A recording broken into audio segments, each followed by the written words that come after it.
Sin duda que una de las cosas que me inquietan es la militancia que están asumiendo algunos jóvenes de la iglesia o las iglesias. Los que, obnubilados por el discurso social con acentuados ribetes ideológicos, se lanzan a la conquista del mundo desigual en favor de los pobres y los desamparados. Hay que reconocer que eso tiene un gran valor, pues es misión de la iglesia también preocuparse de aquellos que han sido desfavorecidos socialmente y además vulnerados en sus derechos sociales, culturales y económicos. Los pastores, no muy claros a veces del ímpetu juvenil, recurren a la amenaza, la disciplina y, créame, en algunos casos la excomunión. No les culpo, pues quizás no están lo suficientemente preparados para enfrentar esta ola de disconformidad que se ha instalado en la sociedad y que la iglesia, no exenta de ella, tampoco ha estado ajena a la influencia que se ha generado. Debo comenzar señalando que los pobres son efectivamente una preocupación vital de parte de Dios. Desconocerlo es tener una venda en los ojos que impediría ver las admoniciones que Dios mismo ha hecho cuando los más débiles de la sociedad son expuestos al maltrato en sus distintas formas. Permítame por favor señalarles Deuteronomio 27:19, que señala al respecto. Maldito sea el que tuerza los derechos del extranjero, del huérfano y de la viuda. Y todo el pueblo dirá amén. De igual manera y con la misma fuerza, en Jeremías 22:3 señala: yo, el Señor, he dicho, practiquen la justicia y el derecho, libren de sus opresores a los oprimidos, no engañen ni roben al extranjero, ni al huérfano, ni a la viuda, no derramen sangre inocente en este lugar. Los textos citados son solo algunos de los innumerables textos que encontramos en el Antiguo Testamento y que dan cuenta muy claro del lugar que ocupan los pobres en el corazón de Dios. Israel tenía la obligación, para expresar la gloria y el carácter misericordioso de Dios, de crear una sociedad justa donde no hubieran abusos contra los más pobres y aquellos más desamparados. Existe el imperativo ético, teológico, bíblico de poner atención a los pobres, atender sus necesidades, no exponerlos al abuso de ninguna manera y respetar su dignidad, pues están hechos a la imagen de Dios y por ende, al igual que todos, deben ser respetados y considerados. Nuestro continente concentra niveles inadmisibles de desigualdad social. Estudios serios de la conformación desigual de ingresos y oportunidades señalan que el 10% más rico de América Latina concentra una porción de los ingresos mayor que cualquier otra región, el 37%, indicó el informe, y viceversa. El 40% más pobre recibe solo la menor parte, el 13%. Una gran masa de pobres que no solo carecen de derechos de ningún tipo, gambetean el hambre, procurándose menos de lo necesario para su subsistencia y la de su familia. La pobreza tiene varias dimensiones, pero es importante que definamos qué se entiende por pobreza. La pobreza, de acuerdo con la definición que hace la Organización de Naciones Unidas, ONU, es la condición caracterizada por una privación severa de necesidades humanas básicas. La pobreza incluye, entre estas condiciones, el acceso a alimentos, agua potable, instalaciones sanitarias, salud, vivienda, educación, así como la información. De carecer de estas condiciones, la ONU considera dicha condición como un estado de pobreza. En otras palabras, toda aquella persona que no tenga acceso a unas condiciones mínimas que permitan el desarrollo de una vida básica, pero digna. Solo en América Latina existen más de 90 millones de personas que viven en la absoluta pobreza, tanto que no tienen para procurarse el alimento diario. ¿Puede entender usted, hermano y hermana, el drama de un padre de familia que no puede procurar lo básico para la subsistencia diaria de sus hijos? Es un drama sin proporciones, a la cual la iglesia no puede permanecer ajena.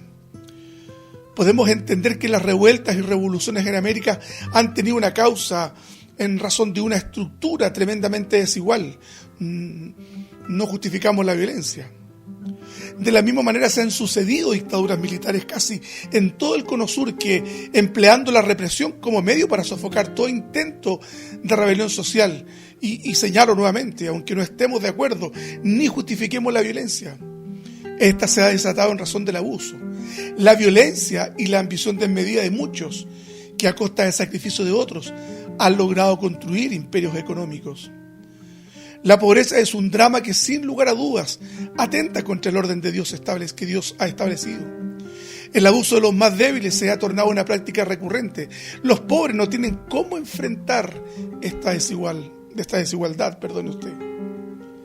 Job es un personaje cuya historia ha inspirado a millones de creyentes a enfrentar los momentos de angustia y pérdida, pero quizás desconocen la dimensión social de su mensaje y de cómo Dios establece precisamente en este texto una ética social que vale la pena apreciar con detención. Pongamos por favor mucha atención a lo que nos señala Job, capítulo 29, 12 al 17, y cito: y es que yo atendía el clamor de los pobres y ayudaba a los huérfanos sin protección. Los que estaban por morir me bendecían, a las viudas les alegraba el corazón. La justicia caracterizaba mis actos, la justicia me cubría, era mi atuendo. Para los ciegos yo era sus ojos, para los cojos yo era sus pies, para los pobres yo era su padre, para los extranjeros yo era su defensor. Yo aplacaba la furia de los malvados y a sus víctimas las libraba de su poder. Job era un hombre que gozaba de una reputación inexcusable. Tenía una evidente inclinación protectora hacia los más débiles y vulnerados.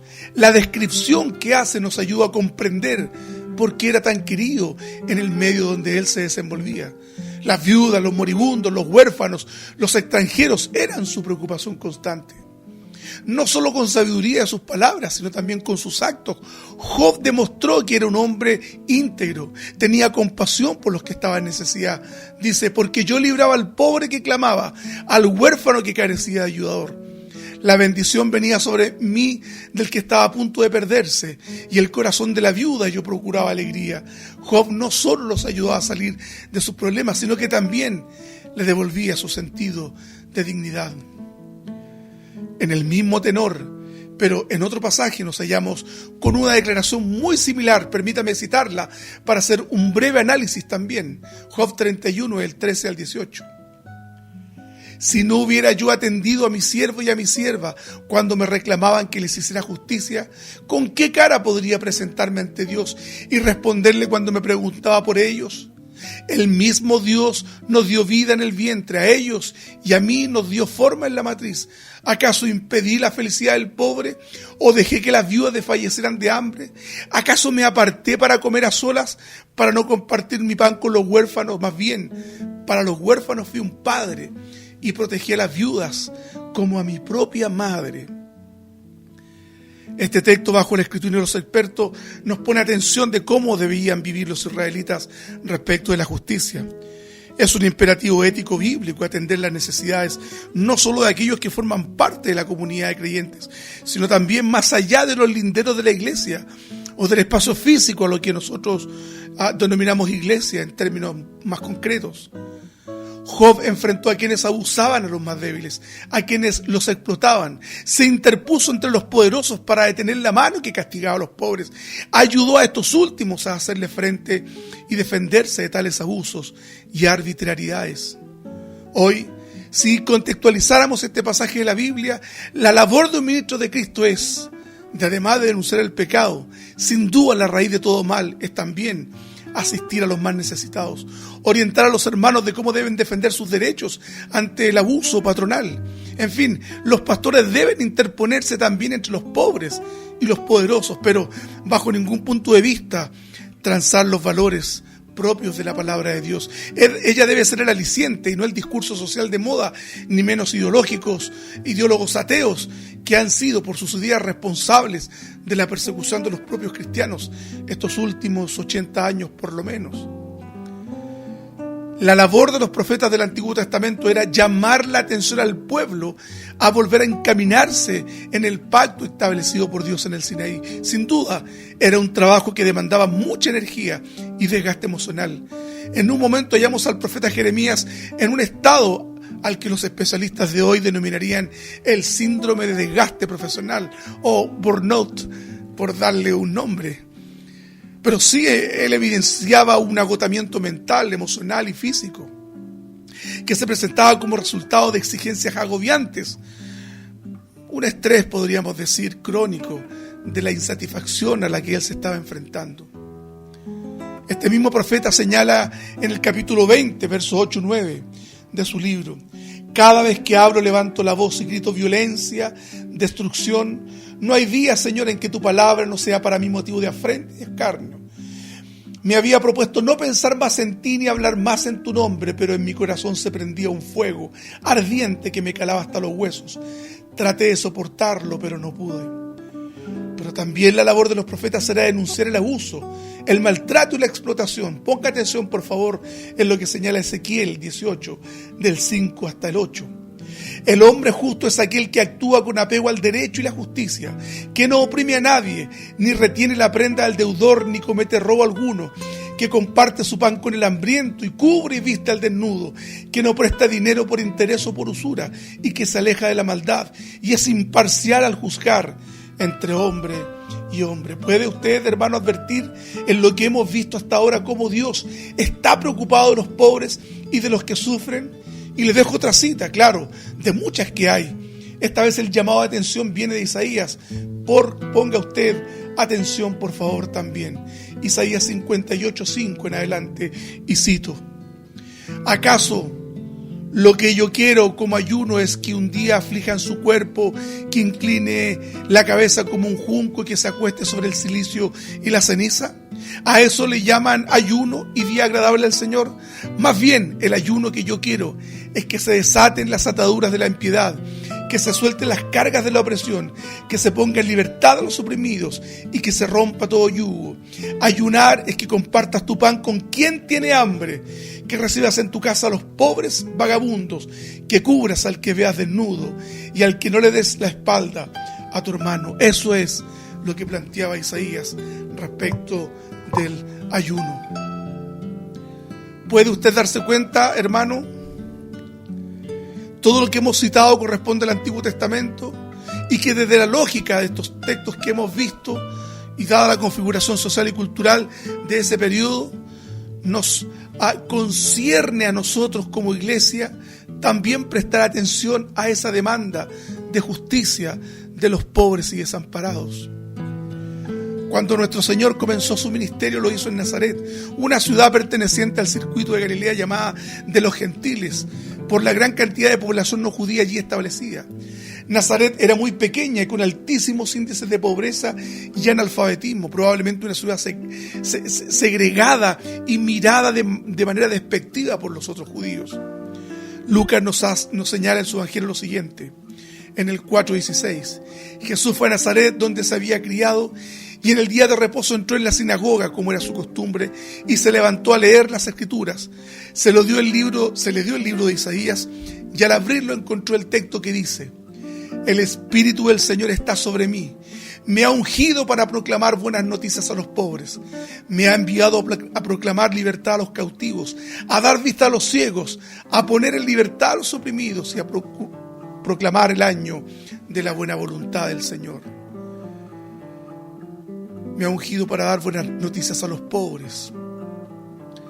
Jesús regresó a Galilea en el poder del Espíritu. El Salvador comenzaba rápidamente y con el poder de Dios desarrollaba su ministerio. Cualquiera diría que era lo mejor comenzar en Jerusalén, ciudad mundial donde confluían los transportes, el cruce de caminos, donde estaban las autoridades más importantes de Palestina y del imperio ciertamente. Pero Jesús volvió a la periferia, a la parte subdesarrollada y segregada por los judíos que se consideraban de buen linaje. Natanael, recuerda usted, llegó a decir: ¿de Galilea puede salir algo bueno? Todos los sábados se leía un rollo de la ley y otro de los profetas. Ese día se le entregó a Jesús el manuscrito del profeta Isaías. Los rollos de la sinagoga eran guardados en cofres de metal en la parte de atrás, una suerte de biblioteca. Cristo, nuestro Señor, leyó en Isaías 61, donde el profeta se refería a la época en que restauraría a su pueblo. El mensaje de Isaías es una clara demostración del objetivo del Señor Jesucristo y su propósito al venir a ocupar el lugar del hombre. Quiero que nos detengamos en una de las expresiones utilizadas por nuestro Señor Jesucristo, que la mencioné yo 2 veces. Me ha ungido para proclamar buenas noticias a los pobres. Esta declaración resume todo lo que el Antiguo Testamento ha señalado respecto de los pobres. El auditorio geográfico donde Cristo empezó su ministerio era una empobrecida tierra. José Antonio Pagola, un estudioso español, señala: Abro comillas, en estas aldeas de Galilea está el pueblo más pobre y desheredado, despojado de sus derechos a disfrutar de la tierra regalada por Dios. Aquí encuentra a Jesús como en ninguna otra parte de Israel más enfermo y maltratado por los poderosos. Aquí es donde Israel sufre con más rigor los efectos de la opresión. En las ciudades, en cambio, viven los que detentan el poder, junto con sus diferentes colaboradores, dirigentes, grandes terratenientes, recaudadores de impuestos. No son ellos los representantes del pueblo de Dios, sino sus opresores, los causantes de la miseria y del hambre de estas familias. La implantación del reino de Dios tiene que comenzar allí, donde el pueblo está más humillado. Estas gentes pobres, hambrientas y afligidas son las ovejas perdidas que mejor representan a todos los abatidos de Israel. Jesús lo tenía muy claro. El reino de Dios solo puede ser anunciado desde el contacto directo y estrecho con los más necesitados de respiro y liberación. La buena noticia de Dios no puede provenir de los espléndidos palacios de Antipas en Tiberíades, tampoco de las suntuosas villas de Séforis, ni del lujoso barrio residencial de las élites sacerdotales de Jerusalén. La semilla del reino solo puede encontrar buena tierra entre los pobres de Galilea. Y cierro comillas de la cita de José Antonio Pagola. En la perspectiva mesiánica de los profetas se incluía la liberación de los pobres, la cual implicaba la lucha contra los que acaparaban las riquezas y oprimían al pobre. En los 4 evangelios aparecen la preocupación de Jesús por los pobres, pero es en Lucas donde encontramos más información. Bienaventurados vosotros los pobres, Lucas 6:20. Ay de vosotros ricos, Lucas 6:24. La predicación de buenas nuevas a los pobres es para Jesús una demostración de la realidad de que el reino se ha iniciado en su persona y ministerio. Así se lo hace ver a los discípulos de Juan el Bautista, que vienen a verle de parte de su maestro para asegurarse de que estaban en presencia del Mesías prometido. Para demostrar la autenticidad de su ministerio mesiánico, Jesús comenzó a sanar enfermos y finalmente dice a los mensajeros: id, haced saber a Juan lo que habéis visto y oído. Los ciegos ven, los cojos andan, los leprosos son limpiados, los sordos oyen, los muertos son resucitados, y a los pobres es anunciado el Evangelio. Lucas 7:22, con un correlato en Mateo también, capítulo 11. La colocación de la predicación del Evangelio a los pobres como forma de autentificar su ministerio mesiánico y el hecho de colocarlo al final para hacerlo más enfático nos muestra la importancia de redescubrir el ministerio de la iglesia a los pobres, justo en el momento en que se ha redescubierto la realidad del reino de Dios. Este tema resulta inevitable para la evangelización y nos proponemos analizarlo lo más exhaustivamente posible, naturalmente dentro de las limitaciones que nosotros tenemos también como estudiosos o como personas que estamos permanentemente en la brecha del análisis social y teológico. La pregunta que debemos hacernos es: ¿quiénes son los pobres? ¿Quiénes son los pobres? En el Antiguo Testamento encontramos varios términos para expresar la idea de pobre. Me gustaría mencionar especialmente el término evión, que etimológicamente significa alguien que desea o desearía algo que no posee, indigente, pobre. No tiene un significado exclusivamente privativo, expresa un deseo, se trata del pobre que pide o exige. En el caso del Nuevo Testamento encontramos también 2 palabras para referirnos al pobre, en que se refiere al pobre, penis, según la pronunciación del griego moderno, y tojos. Trench, en su estudio de los sinónimos griegos, hace la siguiente distinción: penis es el pobre que se gana el pan con el trabajo de cada día. En cambio, tojo, comienza con P, es aquel que solo puede subsistir por mendicidad. Aquí hay una distinción cualitativa entre penis y tojos. Sobre penis afirman otros expertos que viene de ponomai, trabajar por la vida, donde viene la palabra latina penuria. Al leer el Nuevo Testamento debemos tener en cuenta que cuando se habla del pobre se hace referencia a tojos, pues ponis aparece solo una vez en 2 Corintios 9:9. Y corresponde a una cita del Salmo 112:9. La palabra toyos aparece 35 veces en el Nuevo Testamento, pero ¿significa siempre lo mismo? El término hebreo evión, que en el Nuevo Testamento se traduce por tojos, no se limita a las privaciones materiales. Evión es aquel que en su miseria física, moral o espiritual implora la caridad, y especialmente la caridad que viene de Dios. Es un término salido de una realidad sociológica, pero adoptado en el vocabulario de la teología de la gracia. Los seguidores de Jehová eran un grupo remanente. Los piadosos se llamaban a sí mismos los pobres, los humildes, y tomaban conciencia de su condición privilegiada y del derecho que adquirían bajo la protección de Jehová. De él esperaban el desquite contra sus opresores, los ricos que se confundieron con el partido helenista de Jerusalén. En la línea de los pobres que esperaban la consolación de Israel podemos incluir a Simeón, Ana, José y María, evidentemente, Lucas 2:25. Y en ellos flameó con más alborozo, con más ahínco la llama de la esperanza mesiánica. Los recientes descubrimientos arqueológicos en cavernas cercanas al Mar Muerto han puesto de manifiesto que la comunidad mesiánica de Qumran, destruida por las tropas romanas que tomaron Jerusalén en el año 70 después de Cristo, usaban el término pobres como designación para el grupo. Igualmente, parecería que los pobres de Jerusalén, mencionados por Pablo en sus epístolas, es una designación de la congregación de Jerusalén. Podemos distinguir claramente dos tipos de pobres. Uno, aquellos que son conscientes del gran déficit espiritual que hay en sus vidas y que esperan recibir de Dios a quienes están rogando su bendición. Segundo, o dos, los que padecen penurias económicas. Parecería que los dos tipos de pobres son bienaventurados en el anuncio del Evangelio. Bienaventurado por pobres en espíritu, San Mateo 5:3, y bienaventurados los pobres, Lucas 6:20. Existe la tendencia a aceptar que estos pasajes son versiones diferentes de un mismo sermón, pero claramente el término que se utiliza es distinto. Se hace entonces alusión a aquellos pobres materiales, aquellos que padecían necesidades. Es evidente que Jesús debe haber predicado cientos de sermones y es lógico pensar que repitió ideas, como hacemos hoy día quienes tenemos la responsabilidad de predicar. Por lo tanto, preferimos subrayar la idea de que ambos pasajes son pruebas evidentes de la solidaridad de Jesús con los que tienen necesidades de bendiciones espirituales y también con aquellos que necesitan satisfacer sus necesidades materiales. El hombre necesita la satisfacción de ambas necesidades para poder expresar la plena humanidad. Frente a las evidencias bíblicas referidas, no podemos como iglesia seguir denunciando el pecado, el adulterio. Ciertamente que es grave, pero también tenemos la obligación de denunciar públicamente las injusticias sociales en contra de los trabajadores.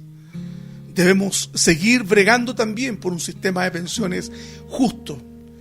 Pero que nosotros los cristianos nos vinculemos a la problemática social no quiere decir que vamos a adscribirnos a ideologías. De ninguna manera. El sustento epistemológico, por decirlo de alguna manera, siempre tiene que ser la Escritura. No vamos a ceder un centímetro de ella. Si usted se ha fijado en esta exposición que estoy haciendo, he utilizado la Escritura como referente. No he utilizado ni a sociólogos ni a personas que trabajan en la lógica y en la coherencia de la política, cientistas políticos.